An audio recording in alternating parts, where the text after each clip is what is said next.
আমার মতো কার কার এরকম ঝাল ঝাল করে জাম্বুরা খেতে ভালো লাগে। আমি কিন্তু এরকম ঝাল ঝাল করে জাম্বুরা খেয়ে পরে কিন্তু ঝালে পাগল হয়ে যাই আর সাথে সাথে ঠান্ডা পানি খাওয়া শুরু করে দেই।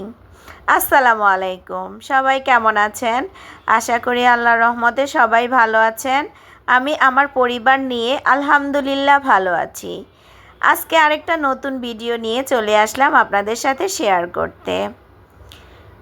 এখানে আমি সকালের নাস্তা খাওয়ার পরে ঘরের টুকিটাকি কাজ সব শেষ করে চলে আসলাম রান্নার কাজে। আজকে রান্না থেকে আপনাদের সাথে শেয়ার করব। এদিকে আমি রুই মাছগুলো ভেজে নিচ্ছি আর অন্য সাইডে ফ্রাই প্যান রেখেছি, কারণ আমি সব সময় একটু বেশি করে রুটি বানিয়ে রাখি আর ওই রুটিগুলো হাফ সেঁকা দিব, এজন্য আমি এই সাইডে ফ্রাই প্যান দিয়েছি। আমি কিন্তু এভাবে সব সময় সকালের জন্য রুটিগুলো হাফ সেঁকা দিয়ে রেখে দেই, কারণ সকালে এত তাড়াহুড়া করে কাজ করা আমার কাছে খুবই ঝামেলার কাজ মনে হয়। তাই আমি রুটিগুলো হাফ সেঁকা দিয়ে এখন তুলে নিব। প্রতিদিনের মতো সবাইকে একটা অনুরোধ করব, আমার মিষ্টি মিষ্টি ভাইয়া আপুদেরকে, যারা আমার ভিডিও দেখা শুরু করেছেন প্লিজ একটা লাইক দিয়ে শুরু করবেন।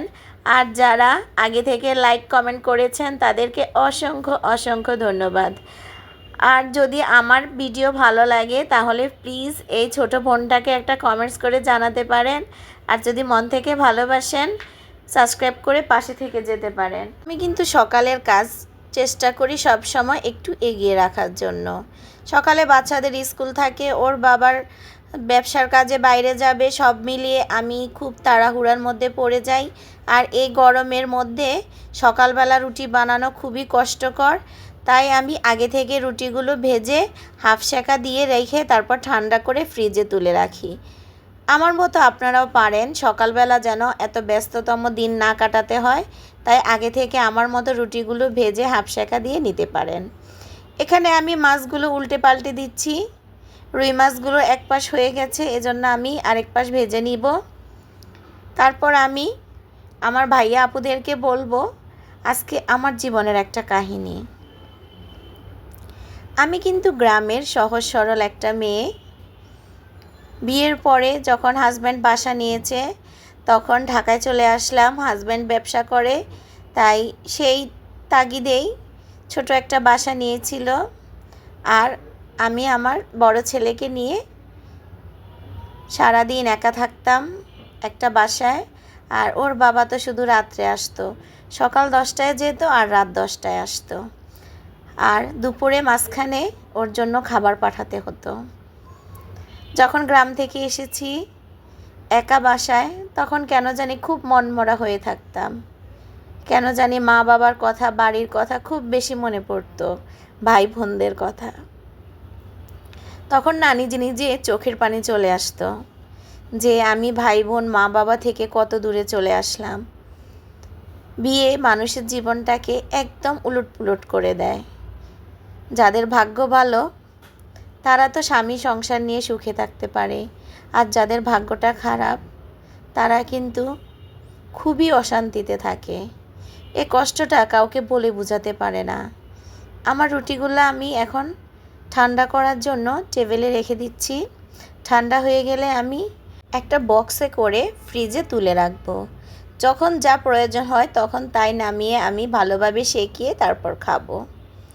তারপর এখানে আজকে আমি রান্না করছি রুই মাছ দিয়ে, নারিকেল দিয়ে, শসা দিয়ে, আর অন্য সাইডে আমি উস্তা ভাজি করছি।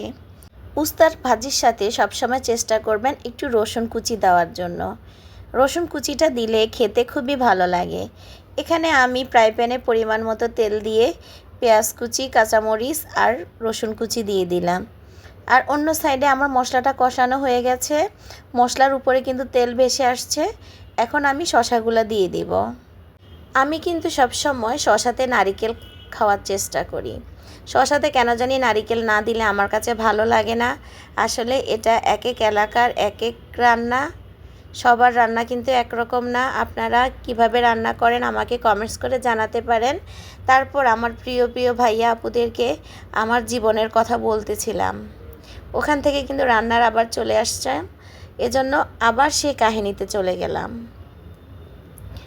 তারপর যখন আমি আমার ছোট ছেলেটাকে নিয়ে খুব একা একা থাকতাম বাসায়, শুধু ওর আব্বুর একটা দিন বন্ধ ছিল, তখন কিন্তু আমাদেরকে বাইরে নিয়ে যেত ঘুরতে। বলতো যে বাসায় একা একা থেকে খুব বোরিং ফিল করছো তাই না, চলো বাইরে থেকে ঘুরে আসি। তখন কিন্তু আবার খুবই ভালো লাগতো। নিজের সংসার, নতুন সংসার, তাই নিয়ে খুব সুখে ছিলাম আলহামদুলিল্লাহ। তারপর যখন আমার মেজো ছেলে হলো, ও হওয়ার আগে আমরা বাসা পাল্টিয়েছি, বড় একটা বাসা নিয়েছি। সেই বাসাতে আমরা প্রায় 13 বছর ছিলাম। আপনাদের সাথে কথা বলতে বলতে দেখেন আমার শশা রান্নাটা হয়ে গেছে। কেমন হয়েছে অবশ্যই কমেন্টস করে জানাতে পারেন। তারপর মেজো ছেলে হলো, ওকে নিয়ে খুব সুন্দরভাবে দিন কাটাচ্ছি। তারপর আরেকটা ছেলে আসলো আমার ঘরে, আমার ছোট্ট সোনা পাখিটা। আমার 3 ছেলের জন্য সবাই দোয়া করবেন। সবাইকে অসংখ্য ধন্যবাদ আমার পাশে থাকার জন্য।